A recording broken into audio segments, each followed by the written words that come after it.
üzvi birləşmələri, zulallar və onların quruluşu haqqında.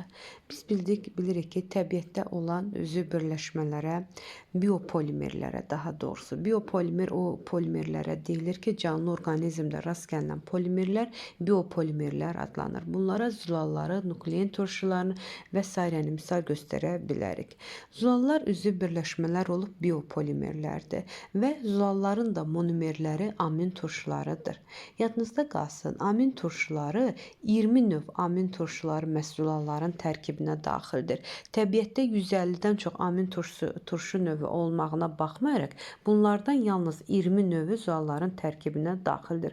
Ona görə deyirik ki, zulallar ən çox monomer müxtəlifliyinə malik olan üzvi maddədir zulallar. Zulalların tərkibinə daxil olan amin turşuları hər biri şəkilə diqqət yetirsək, amin qrupundan, karboksil qrupundan və radikal hissədən ibarətdir. Deməli, hər bir amin turşusu karboksildən, amin qrupundan və onlara birləşən radikaldan təşkil olunmuşdur. Müxtəlif növ amin turşuları bir-birindən, bax bu 20 növ amin turşuları bir-birindən nəyə görə fərqlənir?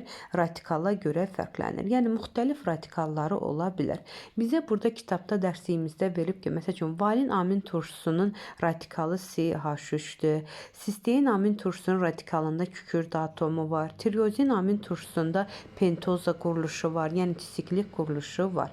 Yəni, amin turşuları bir-birindən radikala görə fərqlənir.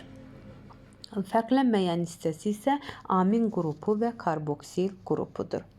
Amin turşuları bir-biri ilə birləşərək, ümumiyyətlə amin qrupu bir-biri ilə birləşərək ardıcıl olaraq polipeptid bir zəncir əmələ gətirirlər.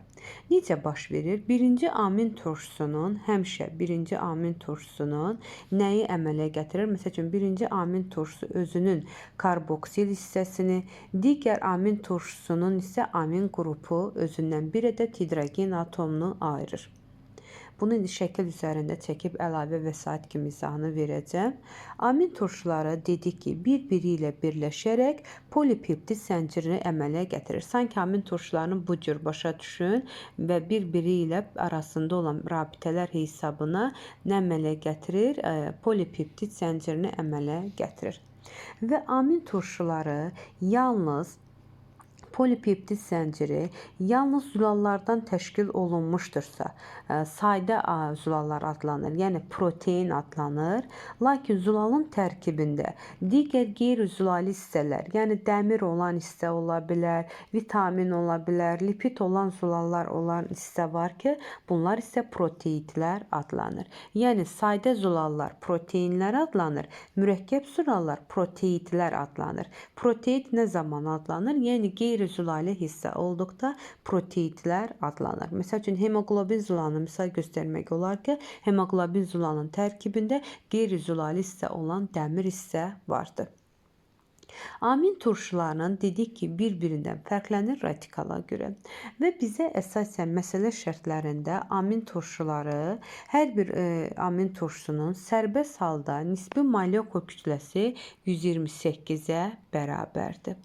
Lakin zulal molekulunun tərkibində orta amin turşusu molekulunun nisbi molekul kütləsi 110 atom kütlə vahidinə bərabərdir. Biz məsələ şərtlərində əsasən 110 atom kütlə vahidindən istifadə edirik.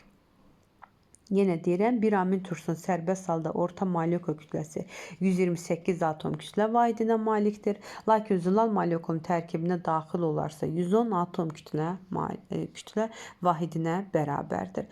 Və amin turşularının uzunluğu var. Bir amin turşusunun uzunluğu 0,35, 0,37 nanometrə bərabərdir. Bir amin turşusunun uzunluğu. Biz əlavə olaraq da yadınıza salım ki, hər bir nukleotidin uzunluğu da var idi ki, yəni bir nukleotidin uzunluğu nəyə bərabər idi? 0,34 nanometrə. Bunları yadımızda saxlayaq, bizə testlərdə lazım olur. Və hər bir nukleotidin nisbi atom kütləsi nəyə bərabər idi? 300 atom kütlə vahidinə.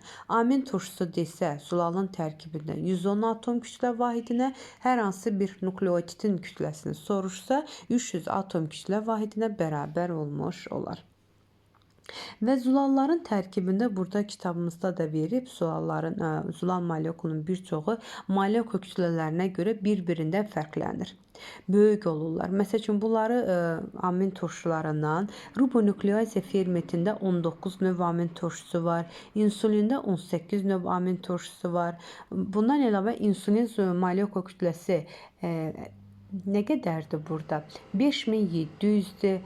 Ribonukleaziya zulal fermentində 127.000, albinin yumurta zulalında 36.000, hemoqlobində 65.000-ə bərabərdir. Amma bir əlavə deyim ki, ən böyük zulal kütləsinə malik olan bu digər hissədə verilib ki, titin amin turşusudur ki, titin amin turşusu 38.138 amin turşusundan təşkil olunmuşdur. Deməli, ən böyük amin turşusunun kütləsinə malik olan titindir ki, 38.138 amin turşusu qalığından təşkil olunmuşdur. Təsəvvür eləyin ki, bu amin turşularının sayını 110-a vursaq, böyük bir rəqəm alınır. Biz ümumiyyətlə zulal molekulunun kütləsini tapmaq üçün, məsəl üçün, məsələ şərtlərində amin turşularının sayını verə bilər ki, 50 amin turşusu varsa, zulal molekulunun kütləsini tapdıqda 50-ni vuraram mən 110-a. Bunu mütləq şəkildə yadınızda saxlayın. 50-ni 110-a vurmaqla mən zulal molekulunun kütləsini tapmış olaram. Yadınızda qalsın, üzvü maddələr, yəni zulallar yalnız canlıda rast gəlinir və canlının da əsas xüsusiyyətlərindən biri odur ki, onun zulal sintez etməsidir. Əgər canlı zulal sintez etmirsə, yəni orada canlılıqdan söhbət gedə bilməz. Canlının ən vacib xüsusiyyətlərindən biri zulal sintez etməsidir. Zulalın bir çox quruluşu vardır ki, bu quruluşları zulalın birincili quruluşu, zulal ikincili, üçüncülü və dördüncülü quruluşu. Birinci quruluşu zulalın xətti quruluşu adlanır ki, bunlar bir-biri ilə amin turşuları peptid rabitələri hesabına birləşərək xətti quruluşu əmələ gətirir. Hansı rabitələr hesabına? Peptid rabitələri hesabına. Digər zulalın ikinci quruluşudur ki, zulalın ikinci quruluşu burada şəkildə gözəl verilib. İkinci quruluşu spiral şəklində burularaq və bu spiral şəklində burularaq öz aralarında hidrogen rabitəsini əmələ gətirir. Deməli, birinci quruluşda əmələ gəldi peptid rabitəsi, ikinci quruluşda həm peptiddə var, həm də hidrogen rabitəsi əmələ gətirdi. Üçüncü quruluşda, yəni bütün rabitələr yerində qalır. Üçüncü quruluşda disulfit deyilən bir rabitələr əmələ gətirir ki, həmən bu disulfit rabitələri suda həll olmayan hidrofob rabitələr hesabına üçüncü quruluş yaranır. Yəni, yumaq formasını sanki almış olur. Digər quruluş dördüncü quruluşdur ki, dördüncü quruluşda isə, məsəl üçün, biz dördüncülü quruluşa hemoqlobin zulalını misal göstərə bilərik ki, hemoqlobin 4 qlobundan, yəni 4 zulali hissədən və dəmir hissədən təşkil olunmuşdur. Qeyri-zulali hissədən. Bayaq da dedik ki, eyni hissədən ibarət olanlar proteinlər adlanırdı. Qeyri-zulali hissə olanlar isə proteidlər adlanırdı. Yəni, məsəl üçün, hemoqlobin zulalı dördüncü quruluşa malikdir. Və zulalların bu quruluş səviyyəsini mütləq şəkildə bilməliyik, rabitələrini bilməliyik. Deməli, birinci quruluş peptid rabitələri, ikinci quruluş peptid və hidrogen rabitələri sayəsində yarandı. Üçüncü quruluş hidrofob rabitələri hesabına, dördüncü quruluşda da həm hidrogen, həm də hidrofob rabitələri vardı. Və ən vacib olan kitabımızda da bu cümləyə diqqət yetirsək, zulal özlərinin əsasən öz bioloji funksiyasını nə zaman həyata keçirir? Üçüncü quruluş yaranan zaman.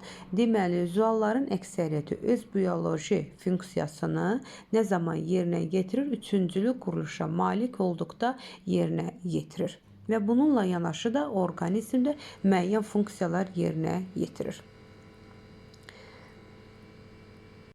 Davam edirik zulalların xassələri. Zulalların xassələrindən biri zulalların denaturasiyaya uğramasıdır. Yəni, zulallar müxtəlif fiziki və kimyəvi amillərin təsirindən zulallar denaturasiyaya uğrayır. Denaturasiya sözünün mənası latınca de, yoxluq, natura, təbii deməkdir. Denaturasiya özü iki yerə bölünür. Dönər denaturasiya və dönməz denaturasiya. Dönər denaturasiyaya başqa bir adı adı renaturasiya adlanır. Bax, bu zulalın denaturasiyasına aid olan şəkildir. Nə zaman zulal dönər denaturasiyadır, nə zaman zulallarda dönməz denaturasiyadır. Əgər zulalın birinci quruluşu pozulmayıbsa, yəni 4-cü, 3-cü və 2-ci quruluşu pozulub, birinci quruluş yerində qalarsa, bu dönər denaturasiyadır. Yəni yenidən zulal özünü bərpa edə bilər. Lakin dönməz denaturasiya zamanı isə zulalın birinci quruluşu da pozulur və bu dönməz denaturasiya adlanır.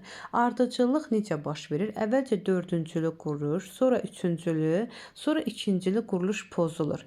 Biri saxlayırsa yerində, bu dönən denaturasiyadır. Yox, həm 4, 3, 2, 1 də pozulursa, yəni birinci quruluşda pozulursa, bu dönməz denaturasiyadır. Yəni artıq bu zulal özünü bərpa edə bilməz.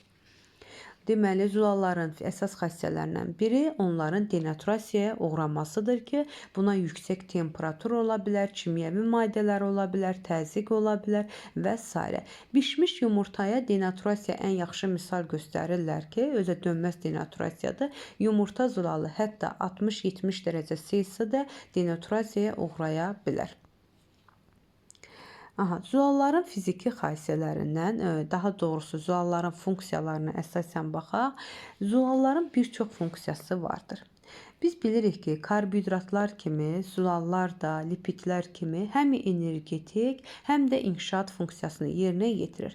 Yəni, hər üç üzvü maddənin əsas xüsusiyyətlərindən biri onların ortaq xüsusiyyəti energetik və inşaat funksiyasıdır. 1 qramda zulal parçalandıqda 17,6 kilojul enerji ayrılır. Amma yadınızda qalsın, zulalın parçalanması ən sonda baş verən ola bilər. Yəni, uzun müddət ac qaldıqda, uzun müddət xəstəlik keçirdikdə insanda ən sonda zulal parçalanması baş verir.